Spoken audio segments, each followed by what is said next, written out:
sa akin, huwag mo kong kausapin. Parang awa mo na, huwag kang magpapaakit sa akin. Ayoko.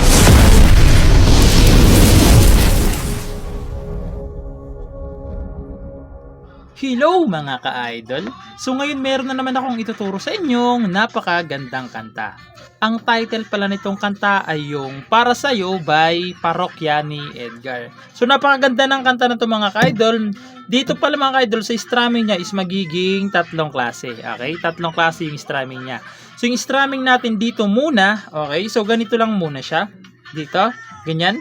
Down, down, up, down, up. Isa pa, down, down, up, down, up. Okay? Ulitin ko. Down, down, up, down, up. Isa pa. Down, down, up, down, up. So, ganun siya yung isang strumming. Yung pangalawang strumming is ganito naman. Pag may open, close parenthesis yung chords, okay? Ganito na. Down, down, up, down, up. So, ganun lang, okay? Pag may open, close parenthesis yung chords, ganito lang. Down, down, up, down, up. Okay? Ganun lang siya pag may open close parenthesis.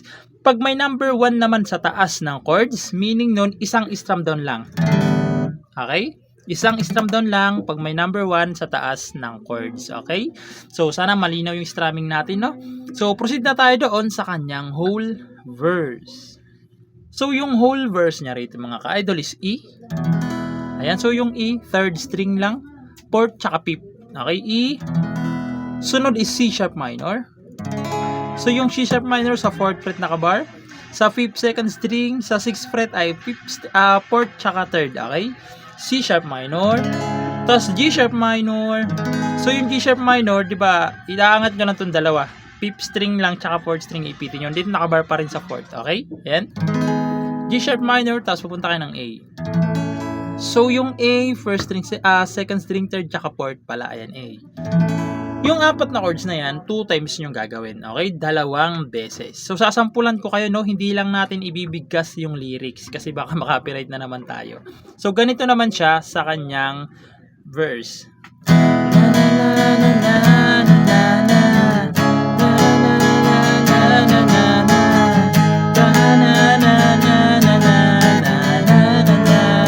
Tapos, isa pa. Ayoko lang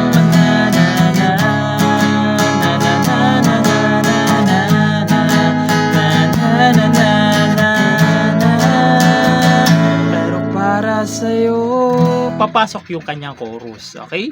So, chorus kasi yung part na yon. So, proceed naman tayo doon sa kanyang chorus. So, yung chorus dito mga ka-idol, kung mapapansin nyo dyan, yung mga chords is meron ng mga number, tapos meron ding open close parenthesis. Okay? So, yung chords dyan is E na may number 1. Okay? B na may number 1 din. So, yung B for second fret, nakabar. Sa 4th is second string, 3rd, tsaka 4th ipitin nyo. Ganito kasi ako mag-bar. Okay? Yan. Pwedeng ganito. Depende na lang sa inyo kung saan kayo mas nadadalian. Okay? B na may number 1. C sharp minor na may number 1. Tapos babalik kayo ng B na may number 1. Pagkatapos nyan, pupunta kayo ng A. A naman na may number 1 pa rin. E na may number 1. C sharp minor na may number 1. B na may number 1 ulit. Okay? Pagkatapos niyan, doon na, dito na yung E na may open close parenthesis na, B na may open close parenthesis, C sharp minor na may open close parenthesis, tas babalik kayo ng B na may open close parenthesis. Tapos, pupunta naman kayo ng A na may open close parenthesis, E na may open close parenthesis, C sharp minor na may open close parenthesis, B na may open close parenthesis, tapos E na meron din. Okay? Pero itong E, kadugtong na to ng interlude niya ha. Kadugtong na tong dulong E. Okay, karugtong na yan. So, sasampulan ko kayo ng kanyang pre-chorus para mas maintindihan nyo kung paano siya tugtugin, no? Pero, tulad ng sinabi ko, hindi lang natin babanggitin yung kanyang lyrics, no? Kasi mahirap na. So, ganito siya sa chorus. Pero, para't na ako'y magbabago na na na na na na na la la la la. Tapos yung may open close parenthesis na na na na na na na na na na na na na na na. La la la la la la la la la la la. Dito sa dulong E, interlude na. Okay?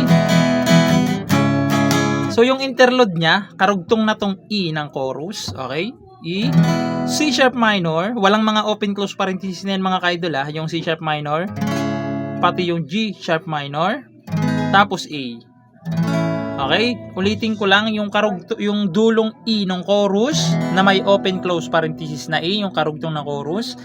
Karugtong na siya ng interlude. Okay? C sharp minor na walang open close parenthesis, G sharp minor na walang open close parenthesis, tapos A na wala rin. Okay? Yan yung interlude niya. Tapos babalik na naman kayo doon sa mga part ng hindi ako, ikaw yung taong niloloko. So, babalik lang kayo sa mga verse na yun. Yung verse natin kanina, pang whole verse na yun. Okay? So, ayun lang. Sana naintindihan nyo tong tutorial natin. At good luck sa bago nyong matututunan.